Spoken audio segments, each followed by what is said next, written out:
The first time Ethan saw Isabella, it felt like the world had stopped. She stood beneath a cherry blossom tree, her golden hair catching the afternoon sun, a book clutched in her hands. The pages fluttered as the wind whispered around her, but she was too lost in thought to notice. Ethan had moved to the quiet town of Rosewood only a few days ago, seeking a fresh start. He wasn't looking for love, but something about Isabella pulled him in, as if fate itself had led him there. As days passed, their paths kept crossing. At the bookstore, at the little coffee shop on Willow Street, at the lake where she sat sketching in a worn-out notebook. It wasn't long before their gazes met, and then, finally, she spoke. "You seem familiar," Isabella murmured, tilting her head. Ethan chuckled. "I just moved here. Are you sure we've met before?" She hesitated. I don't know. It's strange, but I feel like I've known you forever." It was the beginning of something neither of them could explain. Their connection was instantaneous, deep, and almost otherworldly. Every conversation felt like rediscovering an old memory, every moment together like déjà vu. Then came the dreams. Ethan started having visions, of a different time, a different place. In them, he saw a man who looked just like him, standing beneath the same cherry blossom tree, holding Isabella in his arms.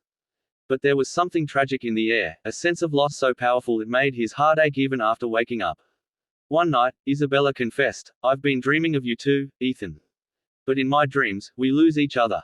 A cold shiver ran down his spine. Determined to understand what was happening, they began searching for clues. They combed through old town records, visited the historical society, and even questioned the oldest residents of Rosewood. Then, one evening, inside the attic of Isabella's grandmother's house, they found it, a dusty, leather-bound journal. The name on the first page made Ethan's breath hitch. Elliot Montgomery. The man in his dreams. As they flipped through the fragile pages, the truth unfolded like a forgotten tragedy. Elliot and Isabel, his Isabel, had lived in Rosewood over a century ago. They had been deeply in love, destined to be together. But fate had been cruel. Isabel had been promised to another man, and on the night she tried to run away with Elliot, a terrible storm swept through the town. She had fallen into the rushing river and never been seen again. Elliot had spent his life searching for her, only to vanish mysteriously himself. Tears welled in Isabella's eyes. "Ethan, what if we are them? What if we were meant to find each other again?"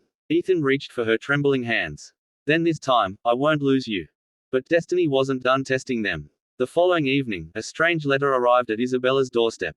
No name, no sender, just a warning written in old-fashioned ink. "Some loves are cursed to end the same way." The words sent a chill through them. Who had sent it? And why? Determined not to let history repeat itself, they decided to meet at the cherry blossom tree that night, the same place Elliot and Isabel had made their fateful promise over a century ago. But as Ethan approached, the wind howled, and the air turned icy. A shadowy figure stood beside Isabella, whispering in her ear.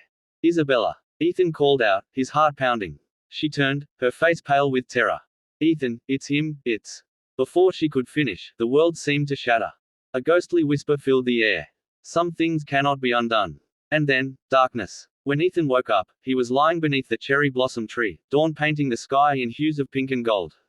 Isabella was beside him, safe, her fingers entwined with his. The shadow was gone. A single page from the old journal lay between them. Love is stronger than any curse. They had broken the cycle. Whatever force had tried to keep them apart had finally let go. As the sun rose, Isabella smiled through her tears. "We found our way back to each other." Ethan kissed her softly, feeling, for the first time, truly whole. Some loves are cursed. But some loves are eternal.